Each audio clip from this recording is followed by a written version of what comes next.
He was used to waking up before dawn, to the soft hum of prairie wind, the restless stir of horses, and the comfort of knowing the land beneath his boots was his to protect. But this morning, when Luke Carver opened his eyes, the world felt frighteningly different. Because there, sleeping peacefully beneath his patchwork blanket, was a woman. Not just any woman. Her long black hair spread like a raven's wing over the straw bed. Her skin glowed warm and sun-kissed. She wore intricately beaded buckskin, and even in sleep her face held the strength of a warrior. And Luke knew immediately, she was Apache. For a moment, he thought he must be dreaming, until her dark eyes snapped open. She bolted upright, poised like a cougar ready to strike. Luke jumped back, hands raised. "Easy there," he managed, voice cracking. "I ain't here to harm ya." She didn't speak English at first, only stared with fiery distrust. But in her gaze Luke saw fear, exhaustion, and something else, desperation. He remembered last night, the storm, the clatter of horses, the faint outline of someone stumbling near the barn. He had carried her in, half frozen and barely conscious. And now here she was. A woman from a tribe that wanted nothing to do with men like him. Her name, he later learned through gestures and scattered words, was Aiyana. A proud daughter of her people, and a woman on the run.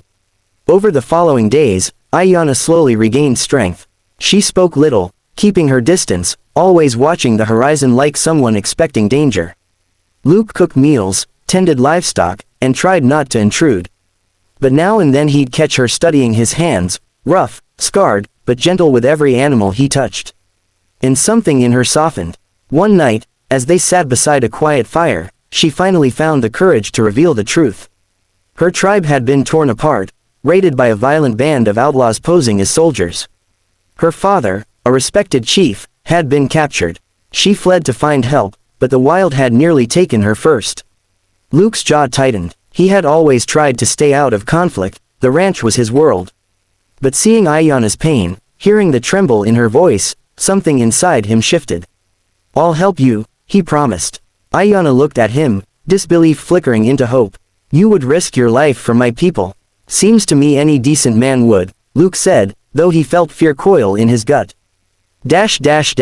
They rode at dawn, two unlikely allies, one sworn to his land, the other sworn to her people. The journey tested them both. Harsh weather, sleepless nights, and the haunting knowledge of what might await.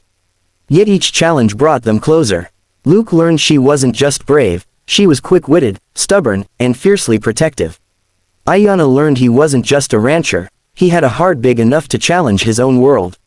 At the outlaw camp, Luke's pulse hammered as they crawled through shadows.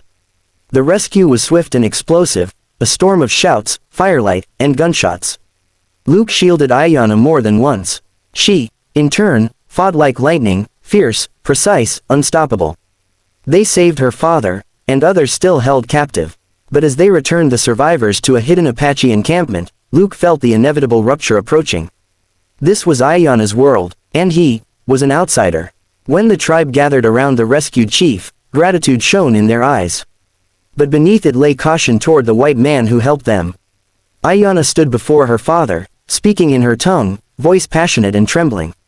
Luke couldn't understand the words, but he understood their weight. Finally, the chief turned to him. "You saved my daughter. You fought for our people. The debt is great," he said in accented English. Then he lifted Aiyana's hand and placed it in Luke's, solemn, ceremonial. "She is your wife now."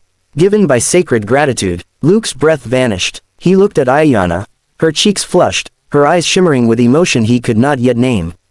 I didn't expect this," he whispered. Aiyana smiled, the first real smile she ever revealed to him.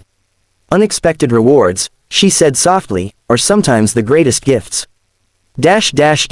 He returned to the ranch with a partner, not of his choosing, but of his destiny. The land felt different with Aiyana beside him. She brought songs to the wind. She brought laughter to the lonely fields. She rode like she was born to the saddle, worked tirelessly, and cared for every living thing around them. Most importantly, she brought peace to Luke's restless heart. They learned to honor each other's worlds. Luke helped her people whenever needed, proving trust could be stronger than fear. Aiyana brought her tribe's teachings to the ranch, turning survival into harmony.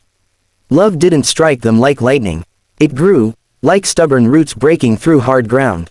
One quiet evening, As the sun dissolved into red gold horizons, Luke wrapped an arm around her shoulders. Aiyana, I'm grateful fate brought you here, he whispered. She leaned into him. No, she answered gently. Not fate, courage, your courage to help someone different than you. Years later, folks in nearby towns would whisper the tale. The brave rancher who risked everything to save an Apache woman, and woke up to find the greatest reward any man could hope for. A wife who taught him love could cross borders drawn only in fear. Their story lived on as a reminder that sometimes, what appears unexpected, is exactly what the heart was waiting for.